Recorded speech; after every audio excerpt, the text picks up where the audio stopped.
Hey everyone, it's Buck Joffrey here, Wealth Formula Podcast. So, a lot of you know I live in Montecito, which is just south of Santa Barbara. And if you've been watching the news, you might have noticed some craziness going on there with the weather and mudslides. And anyway, Montecito is like this idyllic place. It's this, little beach town that's nestled between the mountains, the Santa Ynez Mountains, and the Pacific Ocean. And it's about 90 minutes north of LA, so it's nice in that it sort of keeps the LA riffraff out.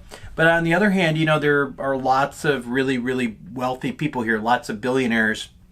Oprah lives here, Ty Warner, you got Charlie Munger, who was Warren Buffett's partner. But the Montecito that I really come to love since moving in here in just about 6 months ago, it's not really flashy. It's like a little beach community where people are really open. They get to know each other very quickly. They're smart, they're affluent. Sure, they're affluent, but they're also smart, friendly, genuine. Just people you really want to, for me at least, it's sort of like the ideal place to be. And the other thing about it, and the reason that really attracted my wife and me to this place is that it felt so sort of safe and cozy. It's like a safe and cozy beach town, right? And it's the kind of place where you'd want to raise your kids. And that's ultimately why we moved here.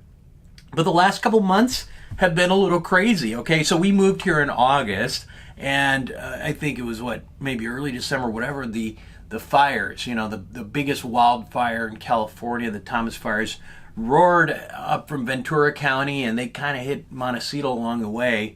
So we had to evacuate for that. As a community, we were okay. I mean, we not a lot of structures were lost. No, at least from the community, there was firefighters who lost their lives in that. But from the community, there wasn't people who lost their lives, and so we were okay with that. And just as we started getting back in our routines, which was literally last week,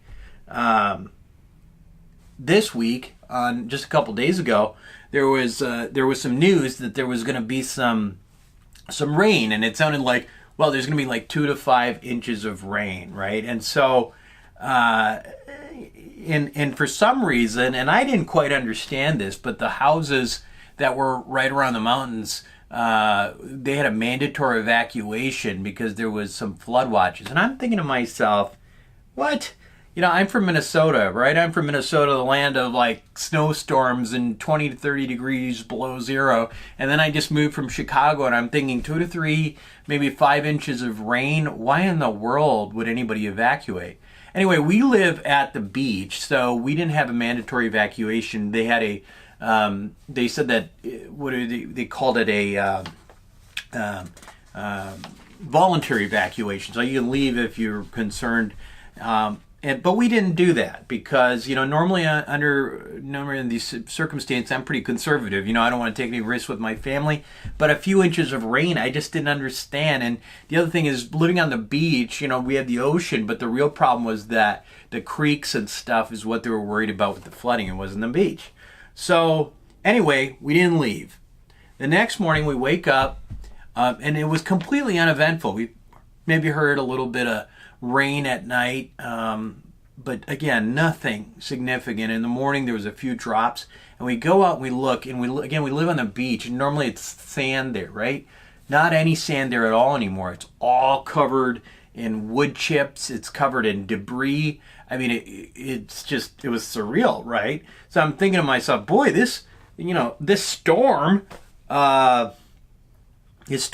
that happened overnight, we barely noticed it. This is unbelievable. I don't even understand how this is possible. But what I realized after a while was that this thing that I thought was a little storm was a much bigger deal than just a little storm, because really what it was that the fires up in the mountains, and I'm still trying to understand this a little bit, but the fires that happened up in the Santa Ynez Mountains, they created this really unique confluence of hazards, right? So what happened was there was all this debris that was there, right? Like ash and burnt chips and all that stuff from the wood. And then at the same time, the trees and the brush that would keep things from falling down the hill were gone because they were burned, right? So what happened was that basically when the rain hit, that ash and all that loose stuff just gathered together. And the next thing you know, it slid down the mountain with nothing to stop it. Like a big mudslide down the mountain, nothing to stop it. And when it was going down there, it actually grabbed a bunch of huge boulders with it. And so that is what created this really deadly situation. I mean, so basically what happened was that these boulders in the mud, the boulders like went through houses, pulverized houses, cars. You'll see this on this video where literally, we're driving out because we were lucky we were able to escape a lot of this. You see these cars that were literally pancaked, and these houses where these houses were completely removed off of their foundation. I mean, there was just foundation sitting around. It was just crazy. It was like it was like being in Normandy or something in World War II.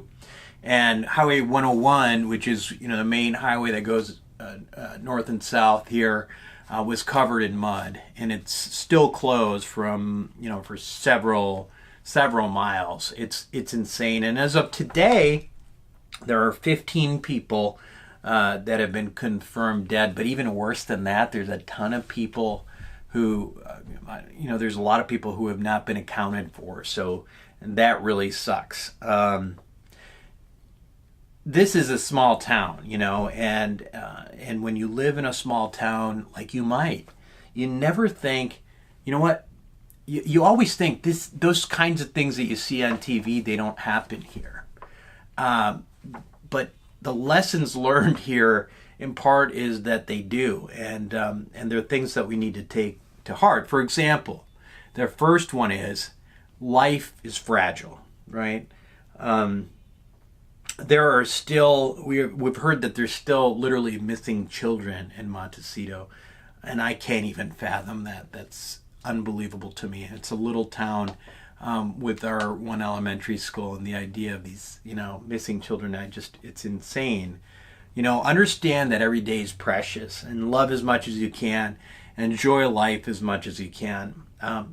Next, understand that behind manicured lawns, high-paid jobs and social safety nets, there's always uncertainty in life, and we do our best as human beings to hide ourselves from those facts. We try to create safe and cozy for ourselves. We try to create this rosy picture of the way our lives are. And in the process, we convince ourselves that we're not in fact susceptible to the perils that we see on television. It doesn't seem like, again, when you live in a small town, or really if you live anywhere, you just don't think any of that stuff can happen to you, right? It's always on TV, and when it's on TV, it might as well just be fiction. It might as well be a movie. And it's not necessarily a bad thing that we do that either. It really isn't, because, if we had to live in fear all the time, we'd go crazy, right? We would be afraid of our own shadow. But on the other hand, it's also, I think, really good to keep in mind that the world that most of us are fortunate enough to live in appears artificially safer and more secure to us than it actually is. And in reality, most of us simply have not been exposed to a world that doesn't have its lipstick on, right? We have this artificial manicured version of the world in our minds that we've created. But when the world doesn't have its lipstick on, like it didn't the other night with the mudslides here in Montecito, it's a world that can be quite ugly and it can be ruthless. So it's important to remember that again, there's no such thing as absolute security in life, and this really relates to not only the tragedies from nature, but it also relates to things like losing your job. There's no such thing as a stable, secure job, and no such thing as a stable, secure country or paycheck or anything. So my message to you at the end of the day, and moments like these bring these thoughts on, is simply be proactive and always guard against your blind side. That's it.